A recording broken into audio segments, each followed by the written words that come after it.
വയനാട്, ചേലക്കര, പാലക്കാട് ഉപതെരഞ്ഞെടുപ്പുകൾ കഴിഞ്ഞ് വയനാട്ടിൽ പ്രിയങ്ക ഗാന്ധി 6,22,338 വോട്ടോടെ വിജയിച്ചു.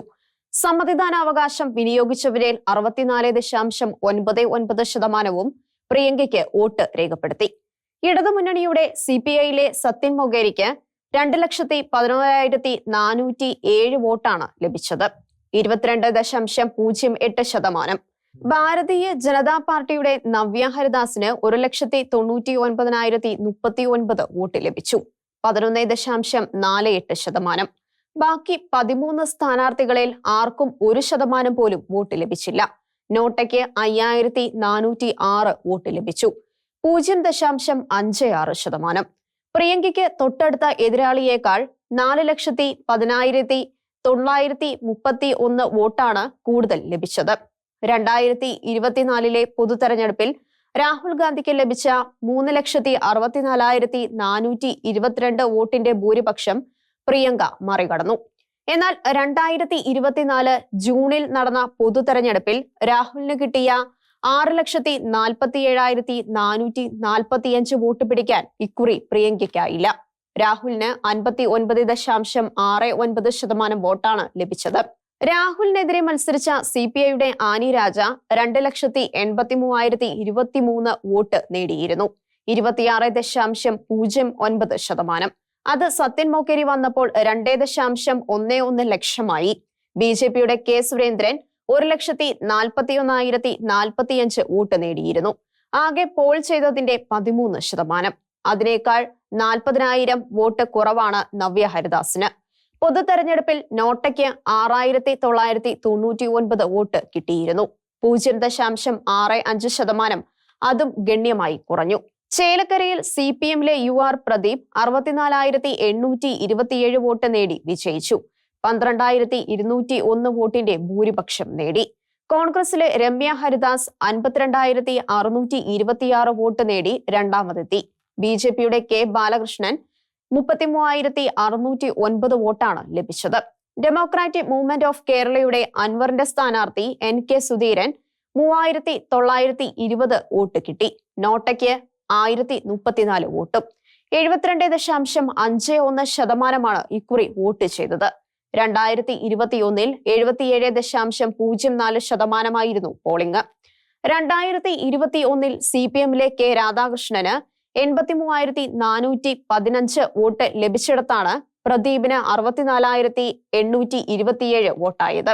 കോൺഗ്രസിന്റെ CC ശ്രീകുമാറിന് 44,015 വോട്ട് കിട്ടിയത് രമ്യ 52,626 ആക്കി ഉയർത്തി. പാലക്കാട് 2024 നിയമസഭാ തെരഞ്ഞെടുപ്പിൽ കോൺഗ്രസിലെ രാഹുൽ മാങ്കൂട്ടത്തിലിന് 58,389 വോട്ടും രണ്ടാമത് എത്തിയ BJPയുടെ C കൃഷ്ണകുമാറിന് 39,549 വോട്ടും CPMലെ ഡോക്ടർ P സരിന് 37,293 വോട്ടും ലഭിച്ചു. രാഹുലിന്റെ ഭൂരിപക്ഷം 18,840 വോട്ട്. പാലക്കാട് 2021 നിയമസഭാ തെരഞ്ഞെടുപ്പിൽ കോൺഗ്രസിലെ ഷാഫി പറമ്പലിന് 54,079 വോട്ടും BJPയുടെ E ശ്രീധരന് 50,220 വോട്ടും CPMലെ അഡ്വക്കേറ്റ് CP പ്രമോദിന് 36,433 വോട്ടും ലഭിച്ചു.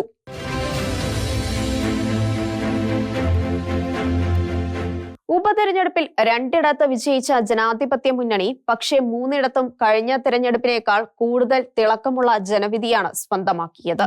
അവർക്ക് വയനാട്ടിൽ കഴിഞ്ഞ തെരഞ്ഞെടുപ്പിന്റെ വോട്ട് നേടാനായില്ലെങ്കിലും ഭൂരിപക്ഷം അതിലും ഉയർന്നതായിരുന്നു. ഇടതുമുന്നണിക്ക് എല്ലായിടത്തും തിളക്കം കുറഞ്ഞു. പിടിച്ചു നിൽക്കാനായ ചേലക്കരയിൽ പോലും 2021 അവർക്ക് ലഭിച്ച വോട്ടുകൾ 83,415 നിന്നും 64,827 താണു. പാലക്കാട് 2021 CPMലെ അഡ്വക്കേറ്റ് CP പ്രമോദിന് 36,433 വോട്ട് ലഭിച്ചപ്പോൾ കാടും കടലും ഇളക്കിമറിച്ച് നടത്തിയ പ്രചാരണത്തിന് അവസാനവും കോൺഗ്രസിൽ നിന്നും തലേന്ന് കൂറുമാറി വന്ന ഡോക്ടർ P സരിന് കിട്ടിയത് 37,293 വോട്ടാണ്. കണക്കുകൾ ഇങ്ങനെയായിരിക്കുമ്പോഴും ഉപതെരഞ്ഞെടുപ്പ് ഫലം സർക്കാരിന് അനുകൂലമായ വിധിയാണെന്നും ഭരണവിരുദ്ധ വികാരം ഇല്ലെന്ന് തെളിഞ്ഞെന്നും മുഖ്യമന്ത്രി പിണറായി വിജയനും CPM സംസ്ഥാന സെക്രട്ടറി MV ഗോവിന്ദനും അവകാശപ്പെടുന്നതാണ് അത്ഭുതം. എന്നെ തല്ലണ്ട അമ്മാവ, ഞാൻ നന്നാകില്ല എന്ന് പറയുന്ന മരുമകന്റെ നേർചിത്രം. ഇടതുമുന്നണിയിലെ ഘടകകക്ഷികളുടെ പ്രതികരണങ്ങൾ അല്ലാതെ വിലയിരുത്തലുകൾ ഉണ്ടായില്ല.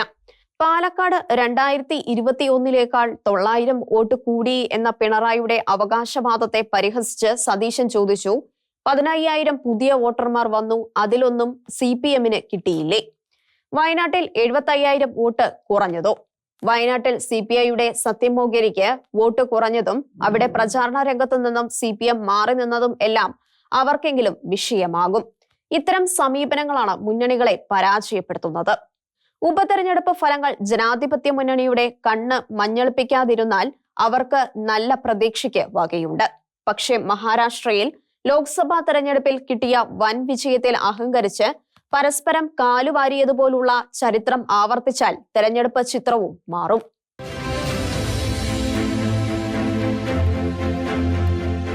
വലിയ സ്വപ്നങ്ങളുള്ള വ്യക്തിയാണ് doctor P Sarin. Indian accounts and audit വകുപ്പിലെ കമനീയമായ ജോലി ഉപേക്ഷിച്ച് കോൺഗ്രസിൽ ചേർന്ന ആളാണ്. പക്ഷേ രാഷ്ട്രീയ കളികൾ അറിയാത്തതിന്റെ വിലയാണ് ഇപ്പോൾ കൊടുത്തത്. അദ്ദേഹം സ്വപ്നം കണ്ടതുപോലെയും അവകാശപ്പെട്ടതുപോലെയും കാര്യങ്ങൾ നടന്നില്ല. CPMൽ അങ്ങനെ ഒരിക്കലും നടക്കാനും ഇടയില്ല.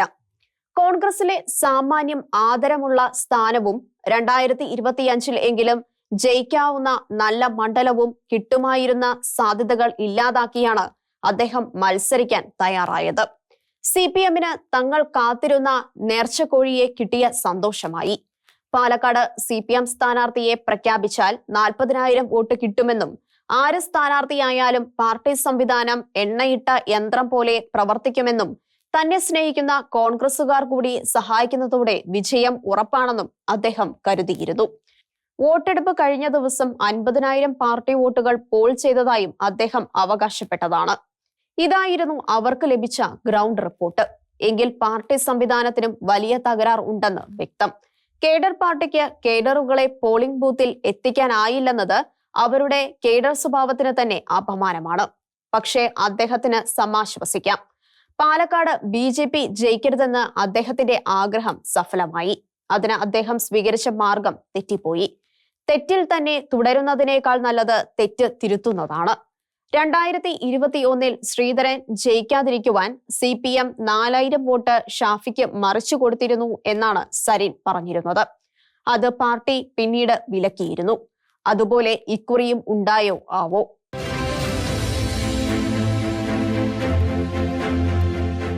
കേരള രാഷ്ട്രീയ നഭസിന്റെ നേർചിത്രം പകരുന്നതായിരുന്നു വയനാട്, ചേലക്കര, പാലക്കാട് ഉപതെരഞ്ഞെടുപ്പുകൾ. ജയിച്ചവരും തോറ്റവരും ഒന്നുപോലെ നടത്തുന്ന ഒരു വിലയിരുത്തലുണ്ട്. വർഗീയതയുടെ വിജയമാണ് തെരഞ്ഞെടുപ്പിൽ ഉണ്ടായതെന്ന് എല്ലാവരും ഒരേപോലെ ആരോപിക്കുന്നു. വർഗീയ വിജയം CPMനും കോൺഗ്രസിനും BJPക്കും ഒറ്റ അഭിപ്രായമാണ്. RSSും കോൺഗ്രസുമായി രഹസ്യധാരണ ഉണ്ടെന്ന് CPMും CPMും RSSുമായി രഹസ്യധാരണയുണ്ടെന്ന് കോൺഗ്രസും ആരോപിച്ചു.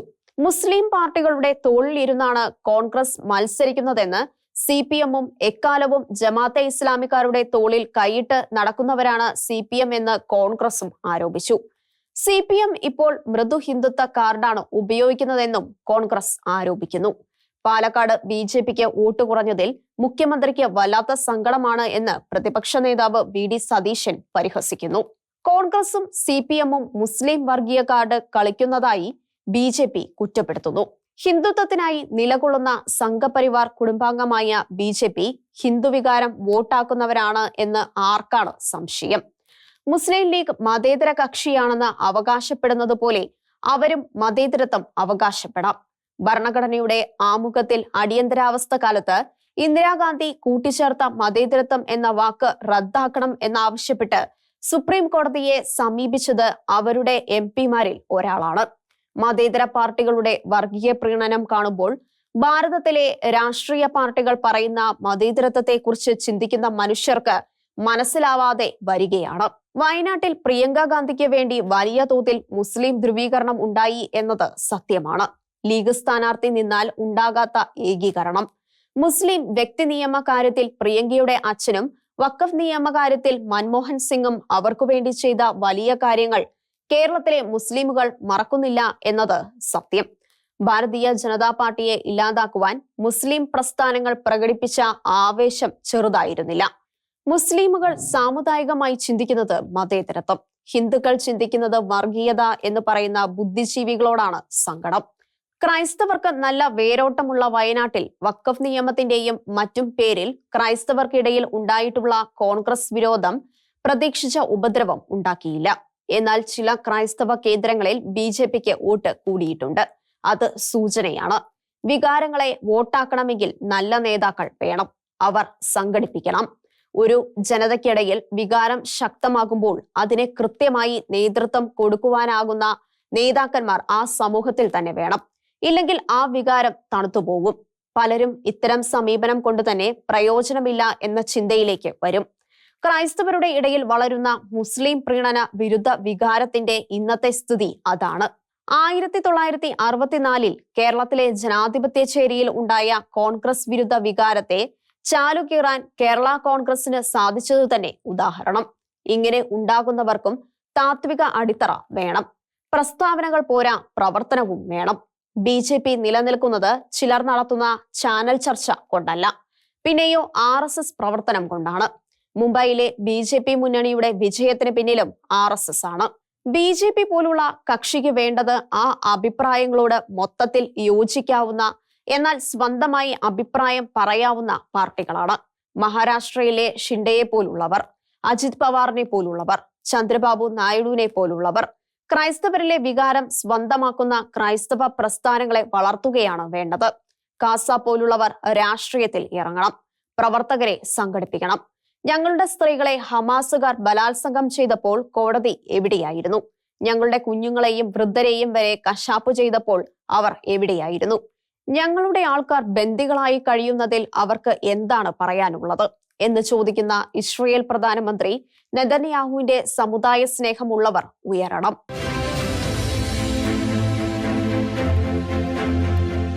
വയനാട്ടിൽ പ്രിയങ്കയെ ജയിപ്പിക്കുവാൻ SDPIയും ജമാഅത്തെ ഇസ്ലാമിയും വെൽഫെയർ പാർട്ടിയും മുസ്ലിം ലീഗും ഒന്നിച്ചു. കോൺഗ്രസിനേക്കാൾ ആവേശത്തിൽ പ്രവർത്തിച്ചു. തൃശൂർ ആവർത്തിക്കരുതെന്ന് അവർ പുറപ്പെടുവിച്ച പ്രസ്താവനയിൽ വർഗീയത കാണാത്തവർ വഖഫ് നിയമ ഭേദഗതിയെ എതിർക്കുന്ന ഇന്ത്യ മുന്നണിക്കെതിരെ വോട്ട് ചെയ്യണം എന്ന് പറയുന്നതിൽ വർഗീയ കാണുന്നതാണ് തമാശ. പാലക്കാട് കോൺഗ്രസ് സ്ഥാനാർത്ഥി രാഹുൽ മാങ്കൂട്ടത്തിലിന്റെ തിരഞ്ഞെടുപ്പ് വിജയത്തിൽ പ്രകടനമായി ആദ്യം നിരത്തിലിറങ്ങിയത് മുസ്ലിം സംഘടന SDPI ആയിരുന്നു. തൃശൂർ ആവർത്തിക്കാതിരിക്കുവാൻ വേണ്ട ജാഗ്രത പുലർത്തണം എന്ന് അവർ നോട്ടീസ് ഇറക്കി പ്രചാരണം നടത്തിയത് യാഥാർത്ഥ്യമല്ലേ? കോൺഗ്രസ് എത്ര നിഷേധിച്ചാലും SDPIയും ജമാഅത്തെ ഇസ്ലാമിയുടെ വെൽഫെയർ പാർട്ടിയും എല്ലാം കോൺഗ്രസ് സ്ഥാനാർത്ഥി ജയിക്കാൻ ഊണും ഉറക്കവും ഇല്ലാതെ പ്രവർത്തിച്ചു. ചില പാർട്ടികൾ ജാതീയമായി പ്രവർത്തിക്കുന്നത് മതേതരത്വവും ചിലർ പറയുന്നത് വർഗീയതയും എന്നതാണ് ഇന്ത്യൻ മതേതരത്വത്തിലെ വല്ലാത്ത രഹസ്യം. വയനാട്ടിലും പാലക്കാടും ജയിച്ചത് കോൺഗ്രസ് ആണെങ്കിലും അഭിമാനിക്കുന്നത് ലീഗാണ്. ലീഗ് സെക്രട്ടറി PMA സലാം കുവൈറ്റിൽ നിന്നും അയച്ച വീഡിയോ സന്ദേശത്തിൽ പാണക്കാട് തങ്ങളുടെ അനുഗ്രഹം മേടിച്ചവർ വിജയിച്ചു, മറ്റു ചിലരുടെ അനുഗ്രഹം മേടിച്ചവർ തോറ്റു എന്നുവരെ പറഞ്ഞു. ഇടതുമുന്നണി സ്ഥാനാർത്ഥി ഡോക്ടർ സരിൻ, സമസ്ത പ്രസിഡന്റ് മുത്തുക്കോയ ജിഫ്രി തങ്ങളുടെ അനുഗ്രഹം വാങ്ങിച്ചതിനെ പരിഹസിക്കുകയായിരുന്നു സലാം. ഞാൻ പറഞ്ഞത് തെരഞ്ഞെടുപ്പിനെ കുറിച്ചാണ്, രാഷ്ട്രീയ നേതാക്കളെ കുറിച്ചാണ്. UDF സ്ഥാനാർത്ഥികളെ അനുഗ്രഹിച്ച ലീഗ് സംസ്ഥാന പ്രസിഡന്റിനെയും ഇടത് സ്ഥാനാർത്ഥികളെ അനുഗ്രഹിച്ച മുഖ്യമന്ത്രിയെയുമാണ് ഉദ്ദേശിച്ചത്. ജിഫ്രി കോയ തങ്ങളെ കുറിച്ചല്ല. സമസ്തയും ലീഗും നല്ല ബന്ധത്തിലാണ് എന്നൊക്കെയായി വിശദീകരണം. ഇതിനിടെ PV അൻവറിന്റെ ഒരു വെടി കൂടി വന്നു. 2011-ലും 2021-ലും 2 തവണ CPI പണം മേടിച്ച് ഏറനാട് സീറ്റ് ലീഗിന് വിറ്റെന്നായിരുന്നു അൻവറിന്റെ ആരോപണം. 2011-ൽ CPIയുടെ സംസ്ഥാന സെക്രട്ടറി വെളിയം ഭാർഗവൻ മുസ്ലിം ലീഗിൽ നിന്നും 25 ലക്ഷം വാങ്ങി ഏറനാട്ട് ദുർബലനായ സ്ഥാനാർത്ഥിയെ നിർത്തി. അല്ലെങ്കിൽ ഏറനാട്ട് CPI ജയിക്കുമായിരുന്നോ ആവോ?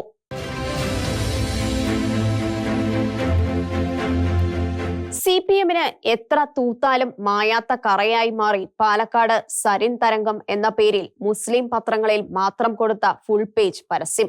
BJPയിൽ നിന്നും കൂടുമാറി കോൺഗ്രസിലെത്തിയ സന്ദീപ് വാര്യരുടെ പൂർവാശ്രമ കഥകൾ കോർത്താണ് പരസ്യം ഇറക്കിയത്. തനി വർഗീയ പരസ്യം. അന്നുവരെ വർഗീയതയ്ക്കെതിരെ പറഞ്ഞിരുന്നവർ വർഗീയ പരസ്യം കൊടുക്കുന്നു. ലോക്സഭാ തെരഞ്ഞെടുപ്പ് ഫലത്തിന്റെ സൂചനകൾ അനുസരിച്ച് ഹിന്ദു വികാരത്തിന് ഒപ്പം നിൽക്കാനും അവർ നോക്കി. പാലക്കാട് സരിനെ ജയിപ്പിക്കാൻ CPM നടത്തിയ കളികളെല്ലാം മറുകുറ്റി പായുകയായിരുന്നു. സരിന്റെ സ്ഥാനാർത്ഥിത്വത്തിൽ പിണങ്ങി പാർട്ടി വിടുന്നു എന്ന് രാവിലെ പ്രഖ്യാപിച്ച CPM പാലക്കാട് ഏരിയ കമ്മിറ്റി അംഗം അബ്ദുൾ ഷുക്കൂറിനെ തിരിച്ചുപിടിച്ച MN കൃഷ്ണദാസ് മാധ്യമപ്രവർത്തകരെ പട്ടികൾ എന്ന് വിളിച്ചതാണ് ഒന്ന്. അക്കാര്യത്തിൽ പാർട്ടിയും സരിനും മാപ്പു പറഞ്ഞു. അടുത്തത് നട്ടപ്പതിരായ്ക്ക് കോൺഗ്രസ് നേതാക്കളായ ഷാനിമോൾ ഉസ്മാന്റെയും ബിന്ദു കൃഷ്ണയുടെയും മുറികളിൽ നടത്തിയ പോലീസ് റെയ്ഡ്. വനിതാ പോലീസ് പോലും ഇല്ലാതെയായിരുന്നു റെയ്ഡ്. ജനവികാരം എതിരാക്കുന്ന പരിപാടിയായി അതും. ഷാഫിയുടെ കെണിയിൽ സഖാക്കൾ വീഴുകയായിരുന്നു എന്ന് സരിൻ പ്രതികരിച്ചു.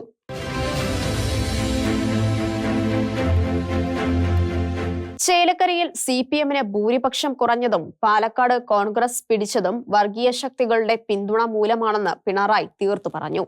1996 മുതൽ പിണറായി തോളിൽ കൈയിട്ട് നടന്നിരുന്ന ജമാഅത്തെ ഇസ്ലാമിയാണ് വർഗീയ പാർട്ടി. വർഗീയ കൂട്ടുകെട്ടുകൾ തുറന്നു കാണിക്കാനുള്ള ആഹ്വാനമാണ് തെരഞ്ഞെടുപ്പ് ഫലം നൽകുന്നതെന്നും അദ്ദേഹം പറഞ്ഞു. തങ്ങൾക്ക് ഒരിക്കലും ജമാഅത്തെ ഇസ്ലാമിയുമായി ബന്ധം ഇല്ലായിരുന്നുവെന്നും പിണറായി പറഞ്ഞു. കോൺഗ്രസിന് RSSനോട് മൃദു സമീപനമാണെന്നും അദ്ദേഹം കുറ്റപ്പെടുത്തി. പണ്ട് കോൺഗ്രസിനെതിരെ CPM പറഞ്ഞിട്ടുള്ള ആരോപണമാണിത്. കോൺഗ്രസ് ഹിന്ദുക്കളുടെ അവകാശങ്ങളെക്കുറിച്ച് പറഞ്ഞപ്പോൾ മൃദു ഹിന്ദുത്വം എന്ന് പറഞ്ഞവർ ഇപ്പോൾ അത് നടന്നതായി കോൺഗ്രസ് ആരോപിക്കുന്നു. മുസ്ലിം പാർട്ടികൾ സംശയിക്കുന്നു. മുസ്ലിം പ്രീണനം നടത്താത്തവരെ വർഗീയവാദികൾ എന്ന് ആദ്യം വിളിച്ചത് CPMഉം ഇടതുപക്ഷ പാർട്ടികളും ആയിരുന്നു. ഇതെല്ലാം ആണെങ്കിലും ലീഗിന് വന്ന മാറ്റത്തെക്കുറിച്ച് മുഖ്യമന്ത്രി നടത്തിയ നിരീക്ഷണം അവഗണിക്കാവുന്നതല്ല. പഴയ ലീഗല്ല ഇപ്പോഴത്തെ ലീഗ്, അദ്ദേഹം പറഞ്ഞു. അവർ മുസ്ലിം സമൂഹത്തിലെ തീവ്രവാദ സംഘടനകളുമായി സമരസപ്പെടുന്നു. പഴയ തങ്ങൾമാരെ പോലെയല്ല സാദിഖലി തങ്ങൾ എന്ന് പറഞ്ഞതും അർത്ഥഗർഭമാണ്. ഹാഗിയ സോഫിയ വിഷയം മുതലുള്ള വിഷയങ്ങളിൽ അദ്ദേഹം എടുത്ത നിലപാടുകൾ പഴയ തങ്ങൾമാരുടെ മനോഭാവത്തിന് നിരക്കാത്തത് തന്നെയാണ്.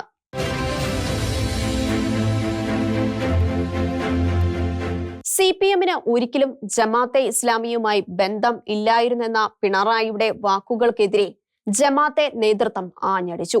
1996, 2004, 2006, 2009, 2011, 2015 തെരഞ്ഞെടുപ്പുകളിൽ ജമാഅത്തെ ഇസ്ലാമി അവരുടെ ആവശ്യപ്രകാരം CPMനെ പിന്താങ്ങി. ജമാഅത്തെ ഇസ്ലാമിയുടെ അമീർ മുജീബ് റഹ്മാൻ കോഴിക്കോട് പത്രസമ്മേളനത്തിൽ പറഞ്ഞു. ദേശാഭിമാനിയുടെ മുഖപ്രസംഗം, നിയമസഭാ രേഖ, പിണറായി വിജയന്റെ പത്രസമ്മേളനം എന്നിവ മുജീബ് റഹ്മാൻ തെളിവായി കൊണ്ടുവന്നു. 2019 കോൺഗ്രസിനെ പിന്താങ്ങി. അത് അന്നത്തെ പ്രത്യേക സാഹചര്യം കൊണ്ടാണ്. CPM പിന്തുണ തേടിയിട്ടില്ലെന്ന മുഖ്യമന്ത്രിയുടെ പ്രസ്താവന പച്ചക്കള്ളമാണ്, അമീർ പറഞ്ഞു. ഇതും സംബന്ധിച്ച് 2011 പിണറായിയും അന്നത്തെ അമീർ അരീഫ് അലിയും തമ്മിൽ ആലപ്പുഴ ഗസ്റ്റ് ഹൌസിൽ വെച്ച് ചർച്ച നടത്തി. പൂർവ്വകാലത്തെ റദ്ദാക്കുവാൻ നോക്കുമ്പോൾ സ്വയം പരിഹാസ്യനാകുന്നു അദ്ദേഹമെന്ന് പിണറായിയെ ഓർമ്മിപ്പിച്ചു. തിരുവമ്പാടിയിൽ മത്തായി ചാക്കോയുടെ മരണത്തെ തുടർന്ന് നടന്ന തെരഞ്ഞെടുപ്പിൽ ജോർജ് തോമസിന് പൊതുസമ്മേളനത്തിൽ ആരിഫ് അലി പിന്തുണ പ്രഖ്യാപിച്ചു. 2024 ലോക്സഭാ തെരഞ്ഞെടുപ്പിൽ തമിഴ്നാട്ടിലും രാജസ്ഥാനിലും നിന്ന് തെരഞ്ഞെടുക്കപ്പെട്ട CPM MPമാർ ജമാഅത്തെ ഇസ്ലാമിയുടെ പിന്തുണയോടെ ജയിച്ചു. 2024 തെരഞ്ഞെടുപ്പിന് ശേഷമാണ് ജമാഅത്തെ ഇസ്ലാമി തീവ്രവാദികളായത് അമീർ പരിഹസിച്ചു. അതായത് ജമാഅത്തെ ഇസ്ലാമിയുമായി CPMന് 2 ദശാബ്ദമായി അടുത്ത ബന്ധം ഉണ്ടായിരുന്നു എന്ന്. അതിന്റെ അടയാളങ്ങൾ സർക്കാരിന്റെ പല തീരുമാനങ്ങളിലും പ്രകടവുമായി.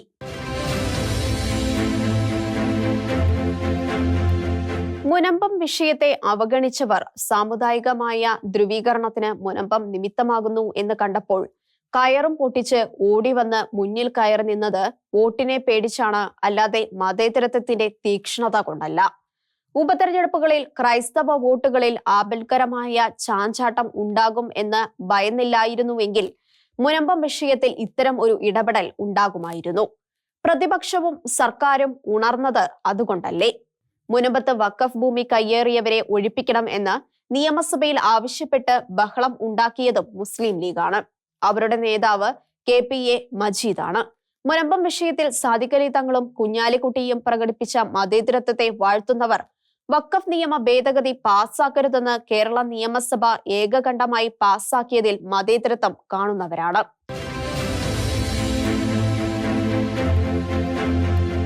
ഉപതെരഞ്ഞെടുപ്പ് കഴിഞ്ഞതോടെ BJPയിൽ ഉണ്ടായ വഴക്കുകൾ കണ്ട് അവരുടെ ഘടകകക്ഷിയായ BDJSന്റെ സ്ഥാപകൻ വെള്ളാപ്പള്ളി നടേശൻ നടത്തിയ നിരീക്ഷണം അന്വർത്ഥമാക്കുകയാണ് അവരുടെ നേതാക്കൾ.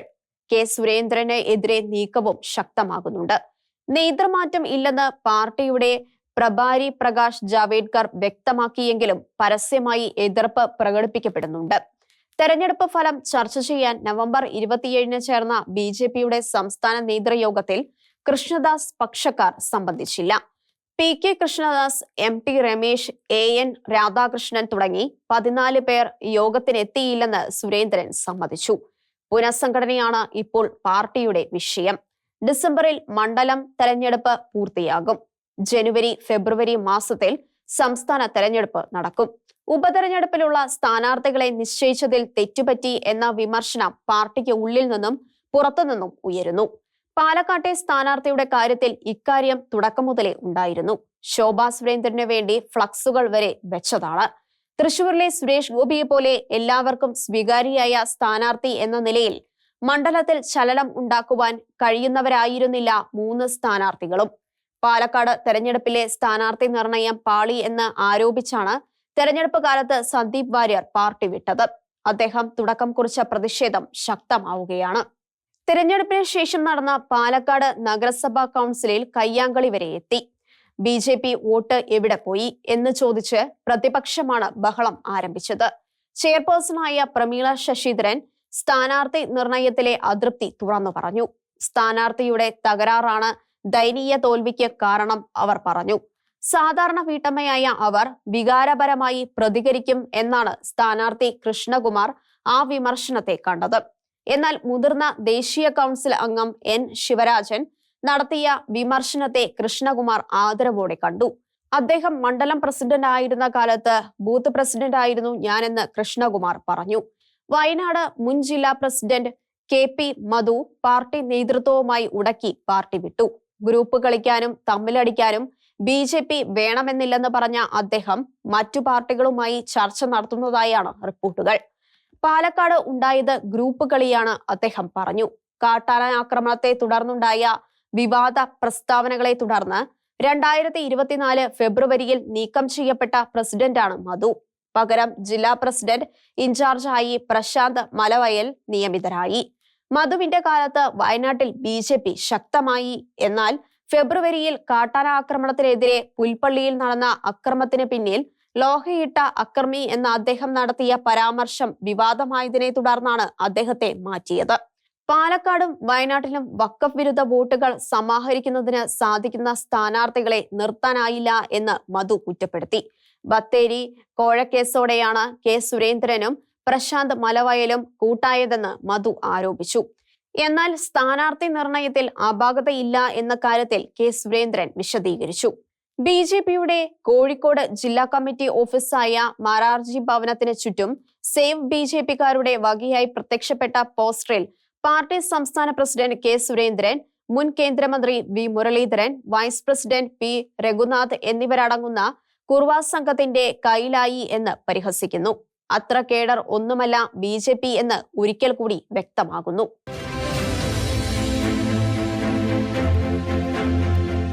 പാർലമെന്റിന്റെ ശൈത്യകാല സമ്മേളനത്തിൽ പാസാക്കുവാൻ BJP ആഗ്രഹിച്ച വഖഫ് നിയമം ഭരണത്താകുമോ? വഖഫ് നിയമ ഭേദഗതിക്ക് അന്തിമ രൂപം നൽകുവാൻ രൂപീകരിക്കപ്പെട്ട സംയുക്ത പാർലമെന്ററി കാര്യസമിതിയുടെ കാലാവധി ദീർഘിപ്പിക്കുവാൻ സർക്കാർ തയ്യാറായത് സംശയത്തിന് കാരണം. വഖഫ് നിയമ ഭേദഗതിക്ക് അന്തിമ രൂപം നൽകുവാൻ രൂപീകരിക്കപ്പെട്ട സംയുക്ത പാർലമെന്ററി കാര്യസമിതിയുടെ കാലാവധി ദീർഘിപ്പിക്കുവാൻ സർക്കാർ തയ്യാറായതാണ് സംശയത്തിന് കാരണം. ബിൽ സംബന്ധിച്ച പല കാര്യങ്ങളും കൂടുതൽ പഠിക്കുവാൻ ഉണ്ടെന്നാണ് ഭരണകക്ഷിക്കാരുടെ നിലപാട്. പ്രതിപക്ഷം ഉന്നയിച്ച ആവശ്യത്തിന് ഭരണകക്ഷി കൂടി സമ്മതിച്ചതോടെ സംശയം ശക്തമായി. സഭയിൽ ബിൽ പാസ്സാക്കുന്നതിനുള്ള ഭൂരിപക്ഷം ഉണ്ടാക്കുക വലിയ തലവേദനയാണ്. ഘടകകക്ഷികളെ കൂടി ഒപ്പം നിർത്താതെ BJPക്ക് ബില്ല് പാസ്സാക്കാനാവില്ല. ചന്ദ്രബാബു നായിഡുവും നിതീഷ് കുമാറും ബില്ലിന് പിന്തുണ നൽകുമോ എന്ന് സംശയമുണ്ട്.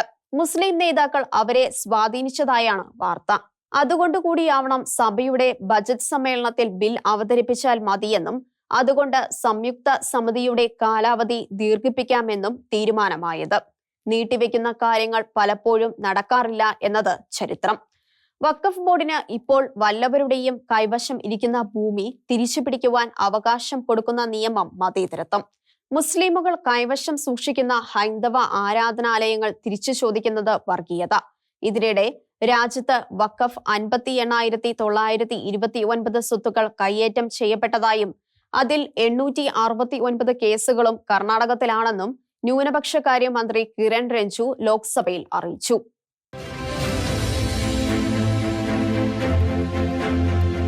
മുനമ്പത്ത് നിന്നും ആധാരമുള്ള ഒരാളെയും ഇറക്കിവിടില്ലെന്നും മുനമ്പം ഭൂമി സംബന്ധിച്ച വിഷയം പഠിക്കുവാൻ മുനമ്പം ജുഡീഷ്യൽ കമ്മീഷനെ നിയോഗിക്കുമെന്നും മുഖ്യമന്ത്രി നടത്തിയ വാഗ്ദാനം നിറവേറപ്പെടുകയാണ്.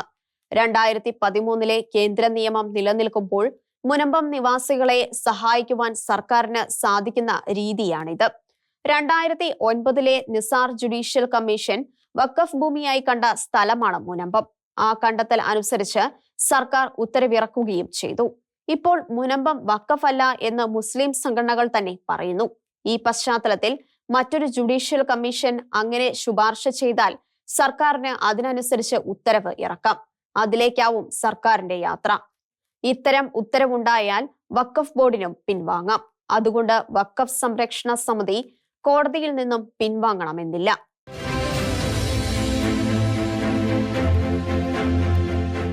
കണ്ണൂരിലെ ADM ആയിരുന്ന നവീൻ ബാബുവിന്റെ മരണം സംബന്ധിച്ച കേസ് അന്വേഷണം CBIക്ക് വിടണം എന്നാവശ്യപ്പെട്ട ഹൈക്കോടതിയെ സമീപിച്ച പാർട്ടി കുടുംബാംഗമായ നവീൻ ബാബുവിന്റെ ഭാര്യ കെ മഞ്ജുഷ കേരള പോലീസിലുള്ള അവിശ്വാസമാണ് പ്രകടിപ്പിക്കുന്നത്.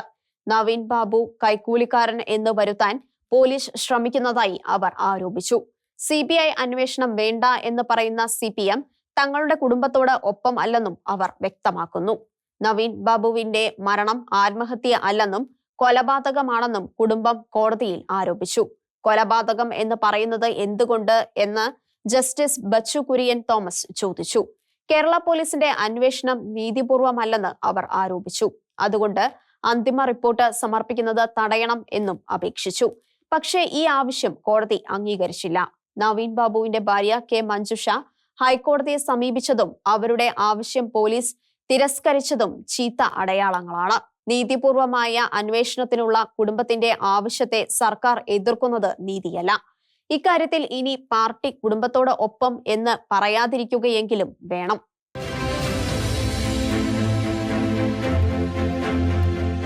പെൻഷൻ കൊടുക്കാതെ മുഖ്യമന്ത്രി പിണറായി വിജയൻ വേട്ടയാടിക്കൊണ്ടിരുന്ന സാങ്കേതിക സർവകലാശാലയുടെ മുൻ വൈസ് ചാൻസലർ സിസ തോമസിനെ ഗവർണർ രക്ഷിച്ചു. അവരെ ഡിജിറ്റൽ സർവകലാശാലയുടെ താൽക്കാലിക വൈസ് ചാൻസലറാക്കി. ഇനി പെൻഷൻ മുടങ്ങിയാലും അവർക്ക് വൈസ് ചാൻസലറുടെ ശമ്പളവും അലവൻസും ലഭിക്കും.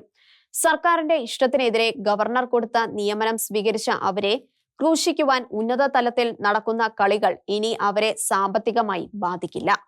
കേരളത്തിലെ പ്രസിദ്ധ എഞ്ചിനീയറിംഗ് കോളേജായ തിരുവനന്തപുരം എഞ്ചിനീയറിംഗ് കോളേജിൽ നിന്നും പ്രഗത്ഭമായ വിധത്തിൽ BTechഉം MTechഉം പാസ്സായി ബാംഗ്ലൂരിലെ പ്രസിദ്ധമായ ഇന്ത്യൻ ഇൻസ്റ്റിറ്റ്യൂട്ട് ഓഫ് സയൻസിൽ നിന്ന് PhDയും നേടിയ പ്രഗത്ഭയായ വിദ്യാഭ്യാസ പ്രവർത്തകയാണ് സിസ തോമസ്.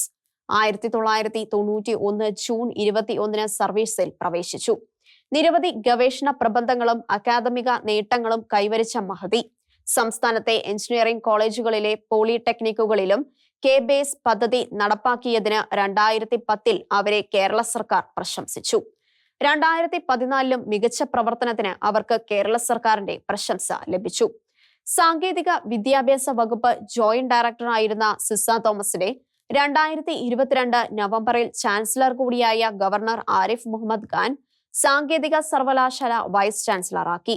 കേരള സർക്കാർ ഈ സ്ഥാനത്തേക്ക് ശുപാർശ ചെയ്ത പേരുകൾ അംഗീകരിക്കാതെയാണ് ഗവർണർ അവരെ നിയമിച്ചത്. അതോടെ അവരുടെ കഷ്ടകാലവും ആരംഭിച്ചു. സാങ്കേതിക സർവകലാശാലയിലെ സർക്കാർ വിലാസം സിൻഡിക്കേറ്റ് അവർക്ക് കൂച്ചുവിലങ്ങിടാൻ തീരുമാനിച്ചു. പക്ഷേ സിസയെ പിടിക്കാനായില്ല. എന്നാൽ സർക്കാർ അവർക്കെതിരെ വൈരനിരാധന ബുദ്ധിയോടെ നടപടികൾ ആരംഭിച്ചു. സർവീസിൽ നിന്നും വിരമിക്കുന്നതിന് 1 മാസം മുമ്പ് സീനിയർ ജോയിന്റ് ഡയറക്ടറുടെ ചുമതലയിൽ നിന്നും അവരെ നീക്കി. പകരം ചുമതല കൊടുത്തില്ല. ദൂരെ എവിടെയോ മാറ്റാനായിരുന്നു പരിപാടി. അവർ അഡ്മിനിസ്ട്രേറ്റീവ് ട്രിബ്യൂണലിനെ സമീപിച്ചു. വിരമിക്കുവാൻ 1 മാസം മാത്രമുള്ള അവർക്ക് തലസ്ഥാനത്ത് തന്നെ നിയമനം നൽകണമെന്ന് ട്രിബ്യൂണൽ ഉത്തരവിട്ടു. സർക്കാരിന് വീണ്ടും തിരിച്ചടിയായി.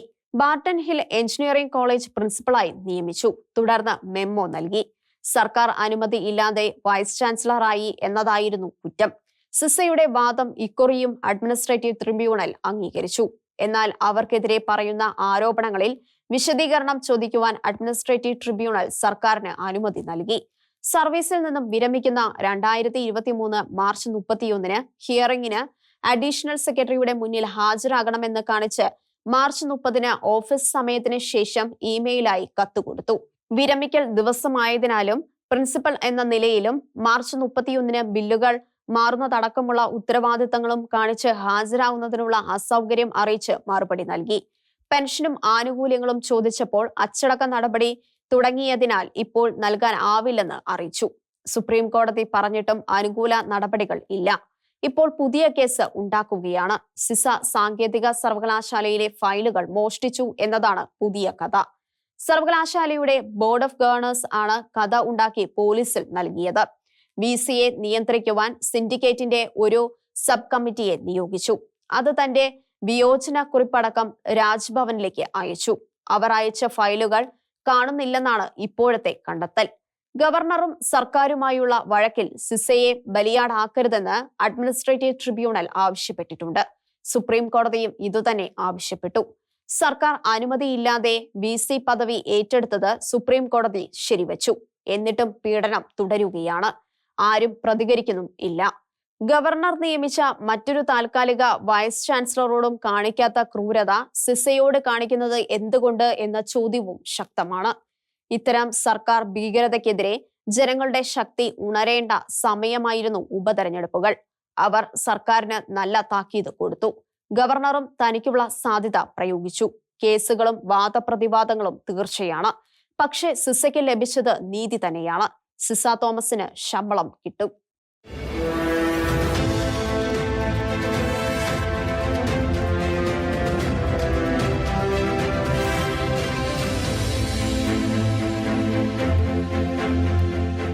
ഷീലോഹന്റെ കാഴ്ചകൾ ഇനി അടുത്ത ആഴ്ച.